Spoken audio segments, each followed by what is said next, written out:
अस्सलाम वालेकुम स्टूडेंट्स। पिछली वीडियोस में हमने अ पैसेज ऑफ इंडिया की समरी मुकम्मल कर ली। इस वीडियो में हम अ पैसेज ऑफ इंडिया के थीम्स, उसके जॉनरास, उसके की फैक्ट्स और उस पर बनने वाले इम्पोर्टेंट क्वेश्चंस के बारे में बात करेंगे। बगैर टाइम को वेस्ट किए वीडियो को स्टार्ट करते हैं। जैसा कि मैंने आपको फॉस्टर की बायोग्राफी वाली वीडियो में बताया था कि फॉस्टर ने इंडिया को 2 बार विज़िट किया था, एक मरतबा 1912 में और एक मरतबा 1921 में। फॉस्टर का ये novel a passage to India उसके इन्हीं 2 विजिट्स की डीप ऑब्जर्वेशन का नतीजा है। बिहार में मौजूद बाराबार हिल्स को उसने इस नावल में माराबार केव्स के तौर पर दिखाया और अपनी और रास मसूद की फ्रेंडशिप को भी कुछ हद तक फील्डिंग और अजीज़ के कैरेक्टर्स के थ्रू हम तक पहुँचाया। इंडिया में पहली बार उसने विजिट अपने प्यारे दोस्त रास मसूद के कहने पर ही किया था। उसने इस नोवेल को रास मसूद को ही डेडिकेट किया। अब बात करते हैं इस नोवेल के कुछ की फैक्ट्स की जिनके ऊपर अक्सर क्वेश्चंस बन के आते हैं। सबसे पहले तो फॉस्टर ने ये नाम अ पैसेज टू इंडिया कहाँ से उठाया। 1870 में एक पोएट वॉल्ट विटमैन ने एक पोम लिखी थी पैसेज टू इंडिया नाम की। उस पोम में वॉल्ट विटमैन ने इंडिया को एक बहुत ही खूबसूरत और हद से ज़्यादा प्यारी कंट्री के तौर पर दिखाया था, जिसको हर बंदे को लाइफ में एक ना एक बार ज़रूर विज़िट करना ही चाहिए। अब क्योंकि उस पोम में इंडिया को एक ड्रीम लाइक प्लेस बताया गया था, जब फॉस्टर ने इंडिया को विज़िट किया तो रियलिटी कुछ और ही निकली। इसलिए फॉस्टर ने जब अपने इस नावल में रियल इंडिया को दिखाया तो उसने अपने नावल का नाम भी अ पैसेज टू इंडिया रखा, ये दिखाने के लिए कि इंडिया असल में ऐसा है, ना कि वैसा जैसा विटमैन ने अपनी पोम में डिस्क्राइब किया था। इस नावल को फॉस्टर ने कब लिखा था? इस नावल को फॉस्टर ने 1912 से 1924 के दरमियान में लिखा था और 1924 में पब्लिश करवाया था। जॉनरास की बात करें तो इस नावल के 3 इम्पोर्टेंट जॉनरास हैं। सबसे पहला और मोस्ट इम्पोर्टेंट जॉनरा तो रियलिज्म है, यानी ये नावल रियलिटी को दिखाता है। दूसरा, ये एक साइकोलॉजिकल नावल है जो कि अपने कैरेक्टर्स स्पेशली अडेला के कैरेक्टर की मेंटालिटी के साथ बहुत ज़्यादा डील करता है। फिर तीसरा जॉनरा इसका है मॉडर्निस्ट नावल। ये एक मॉडर्निस्ट नावल क्यों है? क्योंकि उस वक्त विक्टोरियन एरा ख़त्म हो चुका था और मॉडर्न एरा शुरू हो रहा था। क्योंकि फॉस्टर ने भी ये नावल उसी मॉडर्न एरा के दरमियान पब्लिश करवाया था, इसलिए इस नावल को भी एक मॉडर्न नावल ही कंसिडर किया जाता है। पॉइंट ऑफ व्यू की बात करें तो पॉइंट ऑफ व्यू इसमें फॉस्टर ने थर्ड पर्सन ओमनिशिएंट रखा है, जिसमें एक अननेम नैरेटर हमें इस नावल की स्टोरी सुना रहा होता है।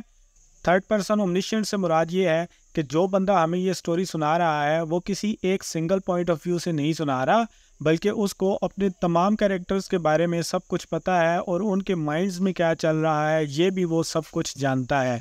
जब वो हमें स्टोरी सुना रहा होता है तो ना सिर्फ वो हमें कैरेक्टर्स के बारे में अच्छे से बताता है, बल्कि उनके माइंड में क्या चल रहा है उसके बारे में भी बताता है। जहाँ तक रही बात इस नावल की सेटिंग की, तो इस नावल की सेटिंग वर्ल्ड वॉर से पहले का इंडिया रखी गई है, 1910 के अराउंड का इंडिया, जिसमें ये नावल स्पेसिफिकली 2 ही सिटीज़ में बेस्ड है। इसका पहला और दूसरा पार्ट सिटी ऑफ चंद्रपुर में और थर्ड यानी कि लास्ट पार्ट एक हिंदू स्टेट माऊ में बेस्ड है। अब फाइनली बात करते हैं इसके कैरेक्टर्स की। कैरेक्टर्स के बारे में मैं आपको एक तरतीब से बताऊंगा ताकि आपको कैरेक्टर्स याद रखने में आसानी हो। इम्पोर्टेंट कैरेक्टर्स इस नावल में सिर्फ 5 ही हैं: डॉक्टर अजीज़, अडेला, मिसेस मूअर, रॉनी हीस्लॉप और मिस्टर फील्डिंग। इन कैरेक्टर्स के साथ मैं आपको इन कैरेक्टर्स का थोड़ा सा एनालिसिस भी दूंगा ताकि एग्जाम्स में अगर इन कैरेक्टर्स के ऊपर कोई क्वेश्चन आए तो आप उसको अच्छे से हल करने के काबिल हों। सबसे पहले बात करते हैं इस नावल के सबसे मोस्ट इम्पोर्टेंट कैरेक्टर डॉक्टर अजीज़ की, जो कि इस नावल का प्रोटैगनिस्ट भी है। डॉक्टर अजीज़ चंद्रपुर के एक हॉस्पिटल जिसका नाम मंटो हॉस्पिटल है उसमें सर्जन की जॉब करता है। दिल से तो डॉक्टर अजीज़ एक इंतहाई साफ और अच्छा इंसान है, लेकिन उसके साथ साथ थोड़ा सा जज्बाती भी है, जो कि फैक्ट्स की गहराई में जाकर सच्चाई जानने से ज़्यादा अपने दिल की सुनने पर बिलीव करता है। इसके अलावा बाकी ऑलमोस्ट तमाम ही इंडियंस की तरह अजीज़ भी अंग्रेज़ों के सामने थोड़ा सा इन्फीरियरिटी कॉम्प्लेक्स का शिकार है और उनको अपने से थोड़ा सा सुपीरियर ही तस्वर करता है। इसलिए जब सेकंड पार्ट के एंड में जब उसको मिस्टर फील्डिंग से उनका और अडेला के रिलेशन का पूछना होता है तो वो डायरेक्टली मिस्टर फील्डिंग से ये बात पूछने की बजाय इनडायरेक्ट तरीके से आए बाएं शाये करके पूछने की कोशिश करता है, लेकिन उसको मिस्टर फील्डिंग की तरफ से कोई भी प्रॉपर जवाब नहीं मिलता क्योंकि उनको इसकी बात समझ ही नहीं आती। इसके अलावा अजीज़ को ये भी लगता है कि जब तक वो किसी दूसरे को नुकसान नहीं पहुंचा रहा तब तक अगर उस हद में रहकर अगर वो कुछ गलत करता भी है तो वो गलत चीज़ नहीं है। इसी वजह से वो ना तो ब्रोथल जाने में कोई झिझक महसूस करता है और ना ही चुपके से फील्डिंग और स्टेला के लेटर्स पढ़ने में कोई झिझक महसूस करता है। डॉक्टर अजीज़ से रिलेटेड इस नावल में कुछ साइड कैरेक्टर्स भी हैं। सबसे पहला तो इसके हॉस्पिटल में इसका सीनियर डॉक्टर मेजर कैलेंडर, जो कि इंडियंस से नफरत करने वाला एक अंग्रेज़ है और बहुत ही एरोगेंट मिजाज का इंसान है। दूसरा, इसी हॉस्पिटल में अजीज़ का जूनियर डॉक्टर पन्नालाल, जो कि एक लोअर कास्ट का हिंदू है और इस नावल में उसका बहुत ही कम रोल है। फिर वहीं से थोड़ा फासले पर डॉक्टर अजीज़ के अंकल हमीदुल्लाह अपने एक रिलेटिव मोहम्मद लतीफ़ के साथ रहते हैं। हमीदुल्लाह और मोहम्मद लतीफ़ इस पूरे नावल में अजीज़ को जहाँ जहाँ भी मदद की ज़रूरत होती है उसकी मदद के लिए पहुँचते हैं, चाहे वो अंग्रेज़ों को ट्रिप पर ले जाने की बात हो या अजीज़ का केस लड़ने की बात हो। फिर इन तीनों मुस्लिम्स का एक और मुस्लिम फ्रेंड भी चंद्रपुर में मौजूद है, जो कि एक बैरिस्टर है और उसका नाम है महमूद अली। महमूद अली का इस नावल में कोई ज़्यादा रोल नहीं है और इसका जो थोड़ा सा रोल है वो उसी वक्त आता है जब अजीज़ के ऊपर केस चल रहा होता है। इस नावल का सेकंड इम्पोर्टेंट तरीन कैरेक्टर है सिरिल फील्डिंग, जो कि एक 45 साल का अनमैरिड ब्रिटिश है और चंद्रपुर के गवर्नमेंट कॉलेज का प्रिंसिपल है। अंग्रेज होने के बावजूद ये बाकी अंग्रेजों जैसा नहीं है और ज़ात या रंग की वजह से किसी भी इंसान को कमतर नहीं समझता। ये इंडियंस के साथ बड़ी मोहब्बत के साथ रहता है और उनको अच्छे से एजुकेट करने की पूरी कोशिश करता है। फील्डिंग का ये कैरेक्टर E.M. फॉस्टर के अपने कैरेक्टर के साथ काफ़ी हद तक मैच करता है क्योंकि दोनों के ही थॉट्स आपस में मिलते जुलते हैं। फॉस्टर और फील्डिंग दोनों को ही ये लगता है कि अगर इंसानों को आपस में जोड़ना है तो उसका एक ही तरीका है, उनको मोहब्बत के साथ आपस में एक दूसरे के साथ जोड़ा जा सकता है, ना कि ज़बरदस्ती। फील्डिंग ने अभी तक शादी इसलिए नहीं की होती क्योंकि उसका शादी से ज़्यादा दोस्ती पर एतमाद होता है, इसीलिए वो अपनी अजीज़ के साथ फ्रेंडशिप को अपने लोगों के अगेंस्ट जाकर भी अच्छे से निभाता है। लेकिन जब नावल ख़त्म हो रहा होता है तो नावल के एंड में हमें पता चलता है कि फील्डिंग का कैरेक्टर अब काफ़ी हद तक चेंज हो चुका है और ये भी दूसरे अंग्रेज़ों जैसा ही होता जा रहा है, जिसकी वजह से हम ये कह सकते हैं कि नावल के एंड में फील्डिंग एक लाइकेबल कैरेक्टर नहीं रहता, जबकि अजीज़ अपनी गलतियों के बावजूद एक लाइकेबल कैरेक्टर रहता है। अब यहीं इसी गवर्नमेंट कॉलेज में फील्डिंग के साथ एक और साइड कैरेक्टर भी होता है, जो कि है प्रोफेसर नारायण गोडबोले। गोडबोले एक हिंदू ब्राह्मण है जो कि उस कॉलेज में फ़लसफ़ा पढ़ाता है। अब बात करते हैं इस नावल के 3 और इम्पोर्टेंट कैरेक्टर्स की, जिनमें से पहला है रॉनी हीस्लॉप। रॉनी चंद्रपुर का सिटी मैजिस्ट्रेट है, आसान अल्फाज में बोलूँ तो उस सिटी का एक सीनियर जज। रॉनी बाकी तमाम अंग्रेज़ों की तरह ही काफ़ी ज़्यादा पेट्रियोटिक है और उसको भी यही लगता है कि जो इंडियंस हैं ये सारे अंडर डेवलप्ड हैं और इंग्लैंड क्योंकि इंडिया से एक बहुत ही ज़्यादा बेहतर कंट्री है, सो इंग्लैंड की ड्यूटी है कि वो इंडिया की हेल्प करे। रॉनी को ये लगता है कि तमाम के तमाम इंडियंस अनसिविलाइज्ड हैं और हम लोगों का इन इंडियंस के साथ अच्छा बर्ताव करने से ज़्यादा ज़रूरी ये है कि इन लोगों को सिविलाइज्ड बनाया जाए। इन शॉर्ट, रॉनी खुद को और तमाम अंग्रेज़ों को इंडियन से बहुत ही ज़्यादा बेटर तस्वुर करता है। इस नावल का चौथा इम्पोर्टेंट कैरेक्टर है मिसेस मूअर का कैरेक्टर, जो कि रॉनी हीस्लॉप की माँ है। मिसेस मूअर ने 2 शादियाँ की हुई होती हैं, जिनमें से पहले हस्बैंड से उसका सिर्फ एक ही बेटा होता है, ये रॉनी हीस्लॉप, जबकि दूसरे हस्बैंड से उसको एक बेटा और एक बेटी होते हैं जो कि इंग्लैंड में ही रहते हैं। रॉनी के ही कहने पर मिसेस मूअर इस नावल के 5वें इम्पोर्टेंट तरीन कैरेक्टर अडेला क्वेस्टेड को इंग्लैंड से इंडिया अपने साथ लेकर आती हैं ताकि अडेला ये डिसाइड कर सके कि उसको रॉनी से शादी करनी है या नहीं करनी। अडेला एक पढ़ी लिखी लड़की है जो जब इंडिया में आके अंग्रेज़ों का इंडियंस के साथ रवैया देखती है तो मिसेस मूअर की ही तरह वो भी उस रवैये की काफ़ी ज़्यादा मुखालफत करती है। इसी रवैये को देखते हुए वो रोनी से शादी करने में भी हिचकिचा रही होती है कि कहीं मैं भी इन्हीं अंग्रेज़ों जैसी ना हो जाऊं जो कि अंग्रेज़ों के साथ इस तरह का सलूक कर रहे हैं। अब हालांकि मिसेस मूर और अडेला दोनों को ही रियल इंडिया देखने की ख्वाहिश होती है, लेकिन दोनों का पर्पस डिफरेंट होता है। एक तरफ तो मिसेस मूर जो कि इंडियंस के साथ काफ़ी ज़्यादा कनेक्शन महसूस करती हैं और अपने उस कनेक्शन की बिना पर उनके साथ मिलना जुलना चाहती हैं, जबकि अडेला सिर्फ और सिर्फ एजुकेशन की बिना पर इंडिया को देखना चाहती है या रियल इंडियंस के साथ मिलना चाहती है। उसको दिली तौर पर इंडियंस के साथ कोई भी ख़ास लगाव नहीं होता। अब इन्हीं मिसेस मूर के जो 2 और चिल्ड्रन इंग्लैंड में होते हैं, उनमें से एक का नाम है स्टेला मूर जो कि मिसेस मूर की बेटी है और नॉवल के एंड में मिस्टर फील्डिंग के साथ शादी करती है, जबकि दूसरा है उसका बेटा राफ मूर। ये भी एक साइड कैरेक्टर ही है और सिर्फ नॉवल के तीसरे हिस्से में इसका थोड़ा सा रोल है। अब इम्पोर्टेंट कैरेक्टर्स तो यहाँ पर ख़त्म हो चुके हैं, बाकी इस नॉवेल्स में कुछ और साइड कैरेक्टर्स भी मौजूद हैं जो इस नॉवल की स्टोरी को आगे बढ़ाते हैं। सबसे पहले तो है मिस्टर टर्टन जो कि चंद्रपुर के कलेक्टर हैं। ये भी बाकी अंग्रेज़ों की ही तरह इंडियंस से कुछ ज़्यादा लगाव नहीं रखते और पूरे नॉवल में चंद्रपुर के सिटी मजिस्ट्रेट रोनी हीस्लॉप को खुश करने के लिए उनकी माँ और उसकी मंगेतर अडेला के नखरे उठाने में लगे रहते हैं।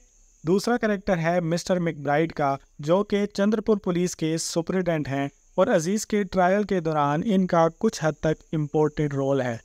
फिर इसी नॉवल में एक मिस डेरिक भी हैं जो कि है तो अंग्रेज़ लेकिन इंडिया में एक अमीर इंडियन फैमिली के यहाँ जॉब करती है और कभी कभी जब वो फैमिली घर पर नहीं होती तो उनकी गाड़ी चुरा कर खुद चला रही होती हैं।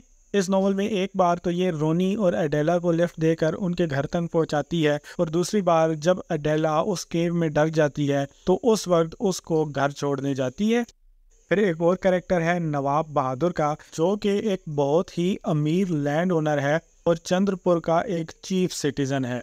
चंद्रपुर में कोई भी बड़ा मामला हो तो नवाब बहादुर के साथ ही डिस्कशन होती है। फिर एक कैरेक्टर है दास जो कि अजीज़ के ट्रायल के दौरान जज का रोल प्ले करता है और लास्ट बट नॉट लीस्ट अमृत राव जो कि पूरे इंडिया का एक बहुत ही बड़ा लॉयर है और अंग्रेज़ों के सख्त खिलाफ है। अंग्रेज़ों के ख़िलाफ़ अजीज़ का केस लड़ने के लिए ये फ्री में मान जाता है, लेकिन इसको ज़्यादा केस लड़ने की ज़रूरत ही नहीं पड़ती क्योंकि केस के पहले ही दिन अडेला अपना केस वापस ले लेती है। अब बात करते हैं इस नॉवल की थीम्स की जिनके ऊपर सबसे ज़्यादा क्वेश्चन बनते हैं। सबसे पहला इसका थीम है रियलिज़म। अंग्रेज़ों और इंडियंस के दरमियान किस तरह का रिलेशन था या इंडिया में मुसलमानों और हिंदुओं का आपस में किस तरह का रिलेशन था, इन सारे रिलेशंस को फॉस्टर ने काफ़ी डीपली ऑब्जर्व किया और इस नॉवल में बहुत ही अच्छे से दिखाया। दूसरा इस नॉवल का इम्पोर्टेंट थीम है सेपरेशन या ओरिएंटल वर्सेस ऑक्सीडेंटल, या इसको आप क्लैश ऑफ कल्चर्स भी बोल सकते हैं। ओरिएंटल होते हैं एशियंस लोग और ऑक्सीडेंटल्स होते हैं यूरोपियंस लोग। अब इन दोनों के कल्चर्स में कितना ज़्यादा डिफरेंस है ये इस नॉवल का एक इम्पोर्टेंट थीम है। फॉस्टर ने इस नॉवल में न सिर्फ अंग्रेज़ों और इंडियंस के कल्चर्स के डिफरेंस को वाज़ह तौर पर बयान किया है बल्कि उसने हिंदुओं और मुसलमानों के कल्चर में जो डिफरेंस है उसको भी इस नॉवल में अच्छे से पोर्ट्रे किया है। अब इस नॉवल का एक और थीम है difficulty of English Indian friendship, यानी अंग्रेज़ों और इंडियंस में दोस्ती कितनी ज़्यादा मुश्किल है। अब ये इस नॉवल का थीम काफ़ी ज़्यादा इम्पोर्टेंट है और इस पर बहुत ही ज़्यादा क्वेश्चंस बनते हैं। अगर आपने नॉवल की स्टोरी पढ़ी होगी तो आपको पता होगा कि इस नॉवल का स्टार्ट भी इसी क्वेश्चन से होता है जहाँ पे महमूद अली और हमीदुल्लाह आपस में बहस कर रहे होते हैं कि क्या एक अंग्रेज़ और एक इंडियंस दोस्त हो सकते हैं। इस नॉवल का एंड भी इसी बात पर होता है कि अंग्रेज़ और इंडियंस दोस्त नहीं हो सकते, कम अज़ कम ब्रिटिश इंडिया में तो नहीं जहाँ पे अंग्रेज़ इंडियंस पर हुकूमत कर रहे हैं। अब अपने इस पूरे मैसेज को E.M. फॉस्टर ने अजीज़ और फील्डिंग की फ्रेंडशिप के थ्रू हम तक पहुंचाया है। अडेला के लगाए हुए इल्ज़ाम की वजह से अजीज़ मेंटली तौर पे बहुत ही ज़्यादा डिस्टर्ब होता है, तो इस सब के नतीजे में आखिरकार उसकी और मिस्टर फील्डिंग की दोस्ती टूट जाती है। अब ये दोस्ती टूटने की वजह क्या थी? दोनों का कल्चर। तमाम इंडियंस ये बात बार बार रिपीट करते हैं उसके सामने कि अंग्रेज़ अच्छे नहीं होते, अंग्रेज़ अच्छे नहीं होते। तो मिस्टर फील्डिंग के साथ जब उसका थोड़ा सा तनाज़ा होता है, वो मिस्टर फील्डिंग के साथ फेस टू फेस बात करके अच्छे से अपने तनाज़ात ख़त्म करने की बजाय लोगों की बातें सुनता रहता है। और उनसे अफेक्ट होके मिस्टर फील्डिंग से और ज़्यादा नफरत करने लगता है। और जब उनका लिखा हुआ लेटर उसके पास आता है तो उसको भी आधा ही पढ़ के फाड़ देता है। सेम वे में हम फील्डिंग के कैरेक्टर के साथ भी ऐसा ही कुछ देखते हैं कि जब वो 2 साल के बाद अजीज़ को मिलने आता है तो वो काफ़ी बदल चुका होता है।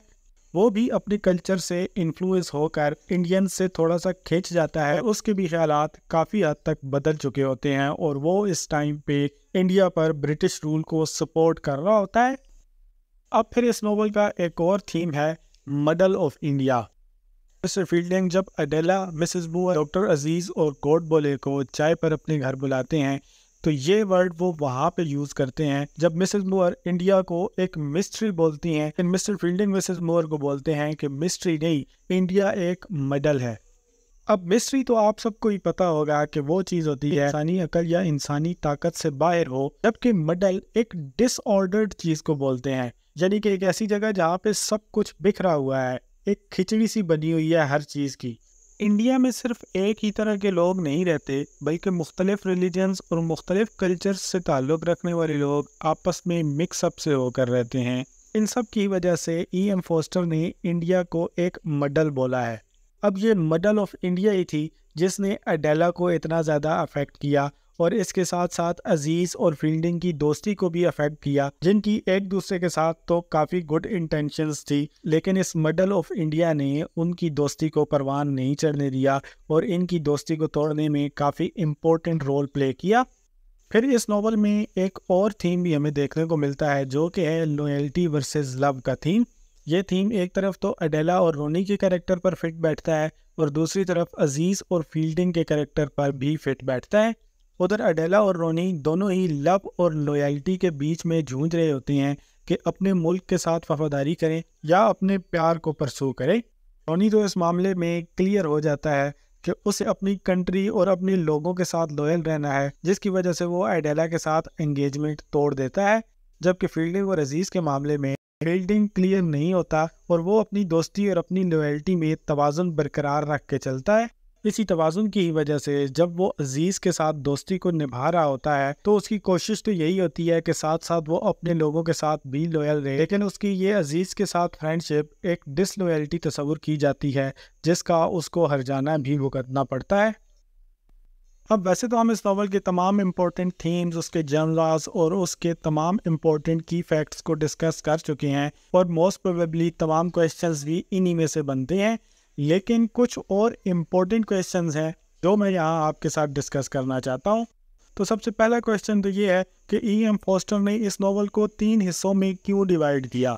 तो जैसा कि आपको पता ही है कि यह नावल 3 हिस्सों में डिवाइडेड है, जिनमें से पहले हिस्से का नाम है द मास्क, दूसरे हिस्से का नाम है द केव और तीसरे हिस्से का नाम है द टेम्पल। इस नॉवल के पहले पार्ट का सबसे इम्पोर्टेंट इवेंट एक मस्जिद में होता है जब मिसेस मूर और डॉक्टर अजीज़ की मुलाकात होती है। सो इसी बिना पर इस नॉवल के पहले पार्ट का नाम द मास्क रखा गया है, क्योंकि इस नॉवल के पहले पार्ट में E.M. फोस्टर ने ज़्यादा फोकस इंडिया में रहने वाले मुसलमानों की सकाफत भी किया है। इसी तरह इस नॉवल के तीसरे पार्ट का इम्पोर्टेंट तरीन इवेंट यानी जब डॉक्टर अजीज़ और मिस्टर फील्डिंग की मुलाकात होती है वो एक टेम्पल में होता है और बैकग्राउंड में भी हिंदुओं का एक फंक्शन चल रहा होता है और हिंदुओं की ही एक स्टेट होती है। सो इस तीसरे पार्ट में E.M. फोस्टर ने हमें इंडिया के हिंदुओं के कल्चर को दिखाया है। रही बात इस नॉवल के सेकंड पार्ट की जिसका नाम द केव्स है, तो उसका फोकस तमाम इंडिया के कल्चर पे है या तमाम इंडिया की रियलिस्टिक इमेज दिखाने पे है। उस पार्ट में फोस्टर ने किसी एक मजहब को फोकस नहीं किया। तो इस तरह से इस नॉवल को अलग-अलग डिवाइड करके फोस्टर ने इंडिया के कल्चर्स को अच्छे से दिखाने की कोशिश की है। फिर इस नॉवल का एक और इम्पोर्टेंट क्वेश्चन है कि इस नॉवल का मेजर कॉन्फ्लिक्ट क्या है। कॉन्फ्लिक्ट यानी कि दुश्मनी या लड़ाई। तो इस नॉवल का कॉन्फ्लिक्ट है अजीज़ जो कि तमाम इंडियंस को रिप्रेजेंट कर रहा होता है, उसका कॉन्फ्लिक्ट ब्रिटिश रूलिंग क्लास के अगेंस्ट। अब फाइनली बात करते हैं इस नॉवल के क्रिटिसिज्म की। अब कोई बंदा जितनी अच्छी चीज़ मर्जी प्रोड्यूस कर दे उसको उस पर किसी न किसी किस्म का क्रिटिसिज्म तो फेस करना ही पड़ता है, क्योंकि कोई भी चीज़ 100% तक परफेक्ट नहीं हो सकती। तो इस नॉवल को जहाँ पर इतनी ज़्यादा प्रेज और इतना ज़्यादा प्यार मिला, वहीं पर इसको एक छोटा सा क्रिटिसिज्म भी फेस करना पड़ा, और वो ये था कि बहुत सारे क्रिटिक्स ने ये बोला कि फोस्टर ने इस नॉवल में इंडियंस को इनकम्पिटेंट दिखाया है।